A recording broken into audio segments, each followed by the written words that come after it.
Hello students, welcome to D K Prabhat mathematics classes. जैसा कि आपको डिफरेंशिएशन के बारे में बताया गया था पिछला वीडियो लेक्चर में, उसको आगे जारी रखते हुए चलिए देखते हैं लॉगरिथमिक डिफरेंशिएशन। ठीक है, तो लॉगरिथमिक डिफरेंशिएशन को जानने से पहले सबसे पहले थोड़ा सा लॉगरिथम्स का बेसिक कंसेप्ट होना चाहिए, उसका प्रॉपर्टीज़ पर आधारित कम से कम बेसिक्स एप्लीकेशन जानना चाहिए। इसका यूज होता है लॉगरिथमिक डिफरेंशिएशन में। तो चलिए इसको पहले देख लेते हैं, कुछ बेसिक्स टर्म लॉगरिथम्स का। एक्सपोनेंशियल फंक्शन,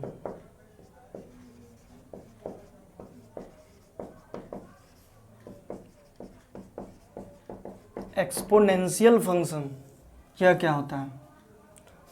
कोई भी फंक्शन जो कि y equal to a power x के फॉर्म में हो, a function of the form y equal to a power x where a is greater than 0 and a is not equal to 1, जहाँ इस base का value जो है 0 से greater होनी चाहिए और 1 नहीं होनी चाहिए, तो उसे क्या कहते हैं? एक्सपोनेंशियल फंक्शन कहते हैं। ठीक है,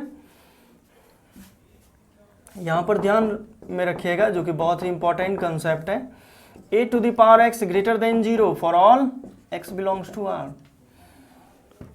एक्सपोनेंशियल फंक्शन का वैल्यू 0 से ग्रेटर होता है x के सभी रियल वैल्यूज के लिए। तो अर्थात यहाँ पर कह सकते हैं इतना के इक्वल y है तो y ग्रेटर देन 0 होगा for all x belongs to r। ठीक है, चलिए एक्सपोनेंशियल फंक्शन हो गया। तो अब लॉगरिथमिक फंक्शन के बारे में।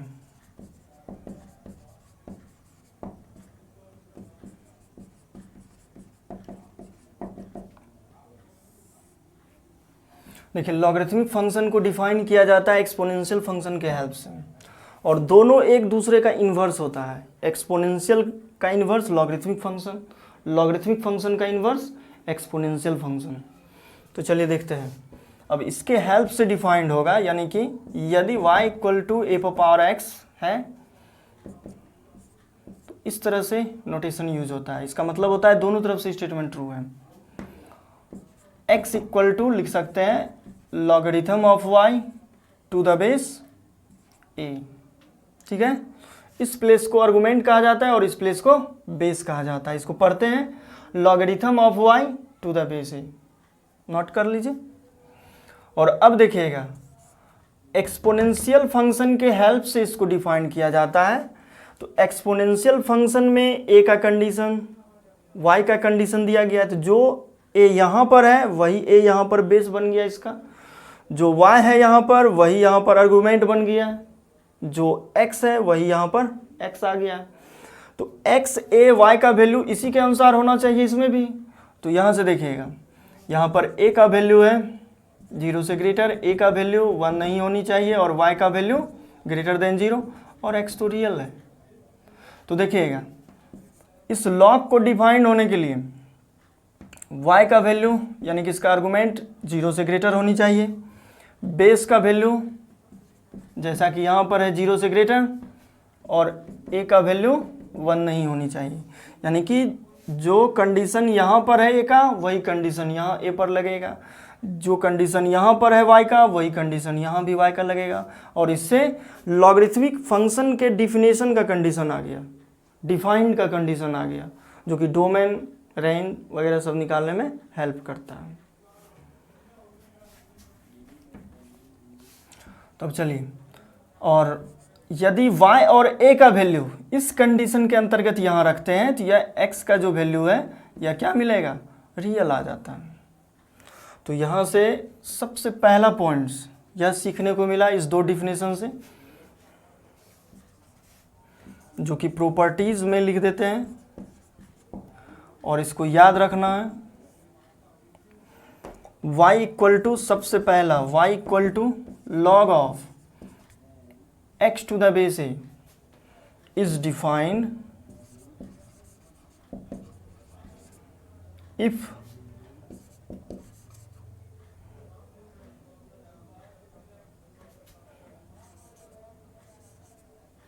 इफ, अब देखिएगा यहाँ यह y है आर्गुमेंट, लेकिन y के प्लेस पर यहाँ x है, तो y ग्रेटर देन 0 होना चाहिए। y के जगह पे x है तो लिखेंगे x ग्रेटर देन 0।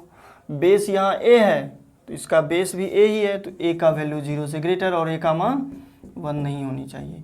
तो इसको याद रखना है कि y equal to log of x to the base a is defined if x greater than 0, a greater than 0 and a is not equal to 1। दूसरा देखिएगा, जहां से देखिएगा दोनों तरफ से स्टेटमेंट ट्रू होता है, लेकिन क्वेश्चन में जब यूज होगा तो किसी एक ही तरफ से आपको जो है लिखना पड़ेगा। तो इसमें देखिए दो बातें हैं, इसको इस तरह से देखते हैं, a to the power x equal to n है, तो पहले यह लिख देते हैं। तो आप लिख सकते हैं कि x equal to log of n to the base a, इससे याद रखने में सहूलियत होगी। और इसमें अब दो बातें हैं कि यदि एक्सपोनेंशियल के फॉर्म में आपको दिया गया है क्वेश्चन में और इसको लॉगरिथमिक में बदलना है, तो आप इस तरह से बदलिएगा कि if a power x equal to n then x equal to log of n to the base a। और b है if log of n to the base a equal to x then n equal to a power x, इस तरह से। यानी logarithmic में है तो exponential में बदल देना, एक्सपोनेंशियल में है तो लॉगरिथमिक में। बार बार लिख के प्रैक्टिस कीजिए, हमेशा याद रहेगा और यूज तो पढ़ना ही है इसका। चलिए तीसरा देखते हैं, a to the power 0 equal to 1 होता है, a कोई भी रियल नंबर किसी भी, और एक्सपोनेंशियल फंक्शन की तरह है, a का वैल्यू अगर 0 से ग्रेटर हो 1 नहीं हो, तो a पावर 0 का मान 1 होता है। देन आप लिख सकते हैं इसके हेल्प से 0 equal to log of 1 to the base a। तो यहाँ से सीखने को क्या मिल रहा कि किसी भी लॉगरिथम का आर्गुमेंट 1 हो और बेस अपने कंडीशन के अनुसार, यानी कि कंडीशन क्या है, तो बेस के प्लेस पर 0 से ग्रेटर और 1 नहीं होनी चाहिए। तो इस कंडीशन के अनुसार अगर आर्गुमेंट और बेस, आर्गुमेंट तो फिक्स है 1 होना चाहिए और बेस अपने कंडीशन, डिफाइंड कंडीशन के अनुसार हो, तो इस लॉगरिथम का वैल्यू क्या आ जाता है, 0 के इक्वल। जैसे कि आप देखिएगा एग्जाम्पल में log of 1 to the base 2 क्या कहेंगे, 0, क्योंकि बेस अपने कंडीशन के अनुसार है, बेस क्या होना चाहिए, 0 से ग्रेटर और 1 नहीं होनी चाहिए। ठीक है, लॉग 1 टू द बेस ई, यह क्या हो जाएगा, 0। ई क्या है, तो इरेशनल नंबर है, लॉगरिथम का जो बेस रहता है, एक्सपोनेंशियल जिसे कहते हैं। अब देखिएगा तीसरा, चौथा, a पावर 1 का वैल्यू क्या होता है, a होता है। तो यह भी आपका इस फॉर्म में, एक्सपोनेंशियल के फॉर्म में, और इसको लॉगरिथम के फॉर्म में लिखते हैं। तो देखिएगा x के प्लेस पर क्या आया, 1, तो x के प्लेस पर 1 लिख दिए। n के प्लेस पर क्या है, तो a, तो यहाँ पर n के प्लेस पर a लिख देंगे, और जो बेस है यहाँ पर वो यहाँ बेस बन गया है, तो यह भी a ही है, तो a। तो अब बताइए इससे क्या सीखने को मिल रहा है, किसी भी लॉगरिथम का आर्गुमेंट और बेस सेम हो और डिफाइंड का कंडीशन फॉलो करता हो, तो उस लॉगरिथम का वैल्यू क्या हो जाता है, 1 हो जाता है। डिफाइंड का कंडीशन हमेशा फॉलो करते रहना चाहिए। जैसे कि एग्जांपल देखिएगा, लॉग 2 टू द बेस 2, यह क्या होगा, तो बताइए आर्गुमेंट और बेस सेम है और अपने कंडीशन को फुलफिल कर रहा है, आर्गुमेंट अपने कंडीशन को फुलफिल कर रहा है 0 से ग्रेटर, बेस 2 है जो कि 0 से ग्रेटर है और 1 नहीं है, तो इसका वैल्यू क्या कहेंगे, 1 कहेंगे। अब बताइए तो लॉग 1 टू द बेस 1 को क्या लिखेंगे, इसके बारे में बताना है। तो देखिएगा सेम तो है, लेकिन डिफाइंड का कंडीशन अब चेक करेंगे। तो देखिएगा तो बेस क्या बोले हैं, 0 से ग्रेटर, लेकिन 1 नहीं होनी चाहिए, लेकिन यहाँ तो 1 है ना, इसलिए यह क्या हो जाएगा, अनडिफाइंड हो जाएगा। ठीक है, जैसे कि लॉग -3 देंगे, सेम तो है लेकिन डिफाइंड नहीं है ना, यह भी प्लेस डिफाइंड नहीं है, फिर यह भी प्लेस डिफाइंड नहीं है, इसलिए यह क्या हो जाएगा, अनडिफाइंड। ठीक है, इसके बाद पांचवा प्रॉपर्टीज देखते हैं, log ऑफ n पर power k to the base a, k into log n to the base a। तो इस सब का प्रूफ जो है आपको लॉगरिथम एक्सरसाइज में हम पूरा डिटेल से बताएंगे। अब जो प्रॉपर्टीज लिखने जा रहे हैं, लॉगरिथम्स हम बताएंगे, बेसिक्स इनइक्वालिटीज के बाद मॉडुलस, उस सब के बाद जो है हम लॉगरिथम एक सेपरेट एक्सरसाइज आप लोगों को बताएंगे मेंस एडवांस के लिए, तो उसमें पूरा प्रूफ इसका सीखिएगा। अभी चूंकि हम डिफ्रेंसिएशन के लिए फॉर्मूला का एप्लीकेशन सिखा रहे हैं और रिवीजन आपका करवा रहे हैं लॉगरिथम्स के प्रॉपर्टीज़ का, क्योंकि इसका यूज होगा, तो इसलिए इसका एप्लीकेशन ध्यान में रखना है। लॉग ऑफ n पर power k to the base a, तो यह आर्गुमेंट पर पावर रहे तो वो बाहर चला आता है मल्टीप्लिकेशन में। ठीक है, और इसी में देखिएगा 6 नंबर इस तरह से, log of n to the base a पर पावर k, तो यह क्या होता है, बेस पर पावर है के, तो यह जो है रेसिप्रोकल होके बाहर आता है, 1/k log n to the base a। ठीक है, इस तरह से। तो सातवां प्रॉपर्टीज देखिएगा, या इस पर पहले क्वेश्चन देख लेते हैं एक। देखिए जैसे कि क्वेश्चन है,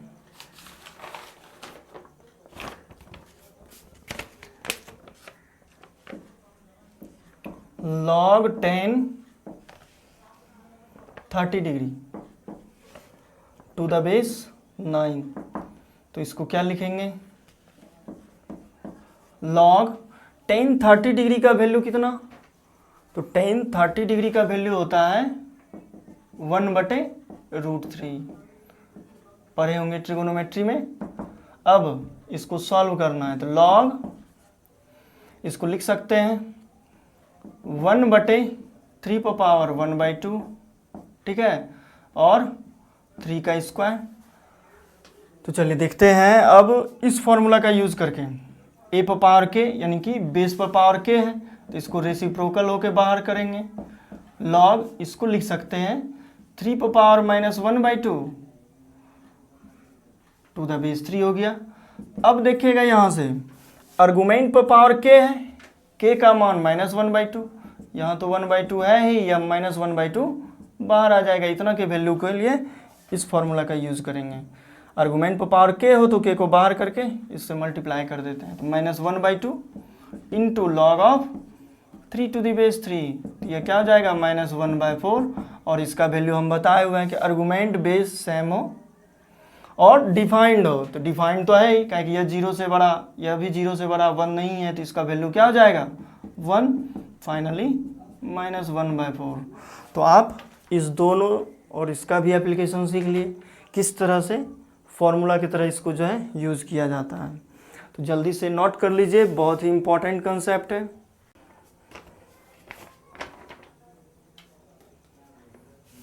देखते हैं next question, log of 27 to the base 3√3, इसका वैल्यू निकालना है। तो देखिएगा log ऑफ 3√3 का स्क्वायर इसको लिख सकते हैं टू द बेस 3√3। तो अब देखिएगा यह आर्गुमेंट पर पावर k है, जैसा कि आपको हम प्रॉपर्टीज बताएं, log ऑफ n पर power k to the base a, यह क्या हो जाता है k into log n to the base a, यह k बाहर चला आता है, यानी कि 2 into log 3√3 to the base 3√3, तो हो जाएगा 2 इंटू 1, फाइनली 2। तो चलिए देखते हैं नेक्स्ट प्रॉपर्टीज। जहां तक बताए थे प्रॉपर्टीज उसका नेक्स्ट नंबर, a पर power log n to the base e, number अपने से लिख लीजिएगा, यह प्लेस सेम होना चाहिए, यह लॉगरिथम का बेस है a, और यह जो एक नंबर होगा उसका बेस है। इस फॉर्म में तो यह दोनों प्लेस सेम होनी चाहिए, तो यह n के बराबर हो जाता है। ठीक है, इस पर भी कुछ सवाल देखते हैं। देखिए क्वेश्चन है 9 power log 25 to the base 1/3, इसका वैल्यू निकालना है क्या होगा। ठीक है, एग्जाम्पल में 9 power log 25 to the base 1/3, इसका वैल्यू निकालना है। तो चलिए देखते हैं। 9 को लिख सकते हैं 3 का स्क्वायर, log 25 को अभी ऐसे ही छोड़ देते हैं, और 1/3 को लिख सकते हैं 3 पावर -1।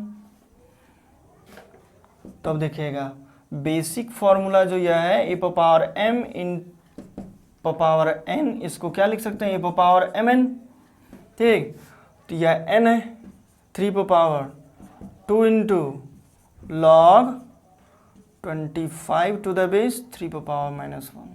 ठीक है, 3 पावर -1, क्योंकि यह m हो गया और यह पूरा n हो गया, मल्टीप्लाई करके लिख दिए। इसके बाद देखिएगा इस फॉर्मूला के हेल्प से लिखें। अब आप जानते हैं कि log n to the base a power k, यह क्या होता है, तो बेस पर पावर हो तो रेसिप्रोकल होके बाहर आता है, log n to the base a। तो चलिए इसका यूज करते हैं। 3 पावर 2 इंटू यहाँ -1 है तो 1/-1, फाइनली इसका रेसिप्रोकल क्या, तो -1 ही हो जाएगा। चलिए ऐसे लिखे हैं, नेक्स्ट स्टेप में लिख देंगे log 25 टू द बेस 3, तो 3 पावर कितना हो जाएगा -2 into log 25 to the base 3। ठीक है,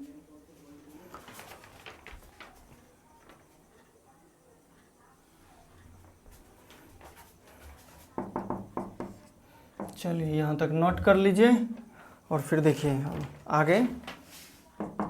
देखिएगा यहाँ बहुत इंपॉर्टेंट कंसेप्ट है, ध्यान से देखना है। जैसे कि यह देखें लेफ्ट से राइट साइड लिख सकते हैं, तो राइट साइड भी तो लेफ्ट के बराबर है, तो आप ऐसा भी तो कर सकते हैं, चूंकि k into log n to the base a equal to क्या, तो log of n power k to the base a, यानी कि यह k जो है क्या होता है, पावर हो जाता है। तो इसके लिए अब देखिएगा यह -2 क्या हो जाएगा, इस पर पावर हो जाएगा उस फॉर्मूला के हेल्प से। 3 power log 25 power -2 to the base 3, और अब जाकर यह जो है इस प्रॉपर्टीज के अनुसार दिख रहा है कि यह प्लेस और यह प्लेस सेम है, तो यह जो बच गया यह आर्गुमेंट, यह प्लेस और यह प्लेस सेम है, जो बच गया वो आर्गुमेंट, यानी कि 25 पावर -2, यानी कि हो जाएगा 1/25 पावर 2, और हो जाएगा 1/625। चलिए देखते हैं नेक्स्ट प्रॉपर्टीज, या इस पर एक एग्जांपल और देखते हैं।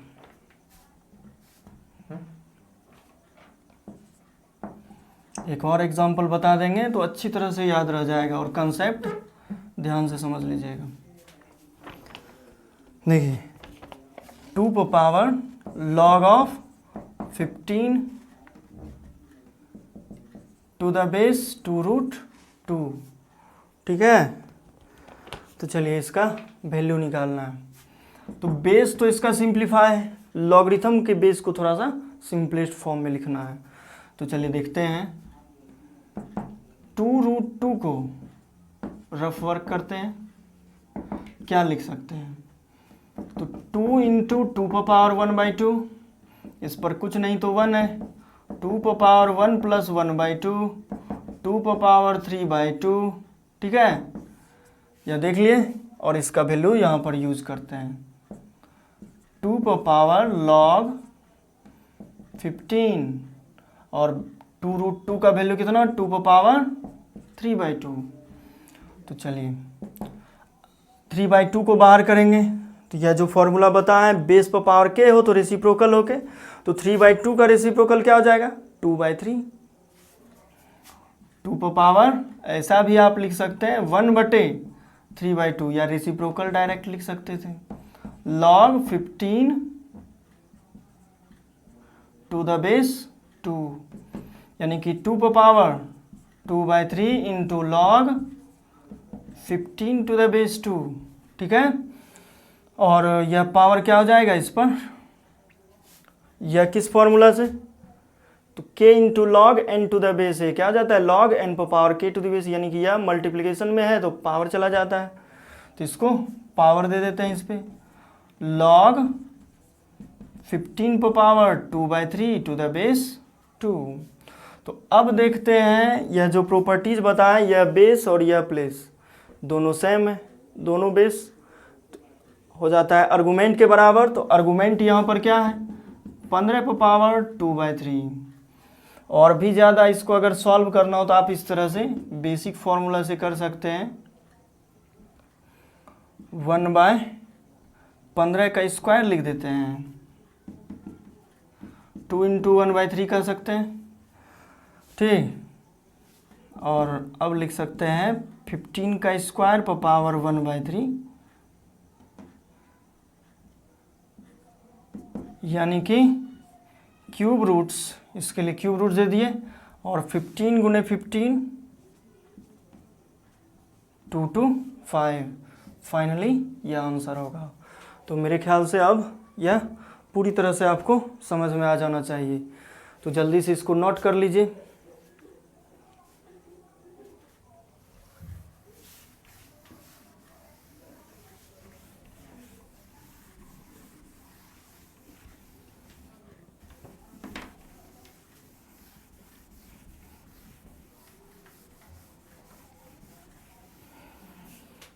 तो चलिए देखते हैं next properties.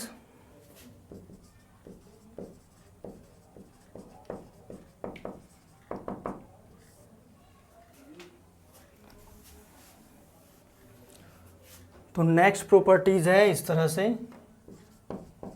log of mn to the base a, तो यह हो जाता है log m to the base a plus log n to the base a, और फिर एक है log m/n to the base a, तो यह हो जाता है log m to the base a minus log n to the base a। Product में हो तो एडिशन में, डिवीजन में हो तो सब्सट्रैक्शन में, इस तरह से याद रखिएगा। और नंबर अपना लिखते चले जाइएगा प्रॉपर्टीज़ का। देखिए इसके बाद है आपका, देखिए इस पे भी पहले एग्जाम्पल कुछ देख लेते हैं, 2 क्वेश्चन बना लेते हैं, फिर उसके बाद नेक्स्ट देखेंगे। क्वेश्चन है if x equal to log bc to the base a, y equal to log ca to the base b, z equal to log ab to the base c, इस तरह से। तो कह रहा है कि prove that 1/x plus 1 plus 1/y plus 1 plus 1/z plus 1 equal to 1। तो चलिए इसका एप्लीकेशन सीख लीजिएगा इससे। सॉल्यूशन देखिए LHS है यह 1/x plus 1 plus 1/y plus 1 plus 1/z plus 1, ठीक है। x का वैल्यू दिया गया है, यह रख देते हैं log bc to the base a plus 1/log ca to the base b plus 1 plus 1/log ab to the base c plus 1, इस तरह से। तो 1/log BC to the base A, और 1 के लिए अब देखिएगा क्या लिखते हैं यहाँ से, चूंकि यहाँ बेस A है तो log A to the base A, तो इस फॉर्मूला के यूज से इसको सिंपलेस्ट फॉर्म में लिख सकते हैं, plus 1/log CA to the base B है, तो इस 1 को लिखेंगे, चूंकि यहाँ बेस B है तो B to the base B, ठीक है, plus 1 log A B to the base C है, प्लस 1 के लिए अब लिखेंगे, क्योंकि यहाँ सी है तो सी to the base C.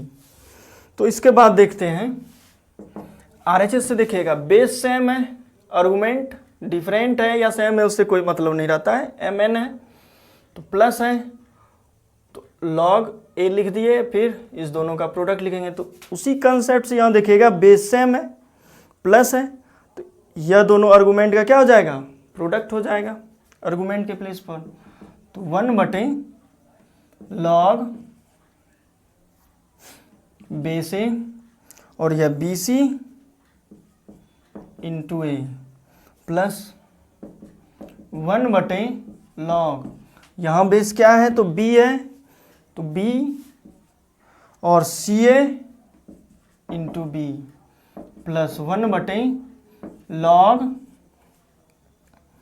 A B C to the base C, ठीक है। तो देखिएगा यहाँ पर एक फॉर्मूला यूज हो रहा है, प्रॉपर्टीज,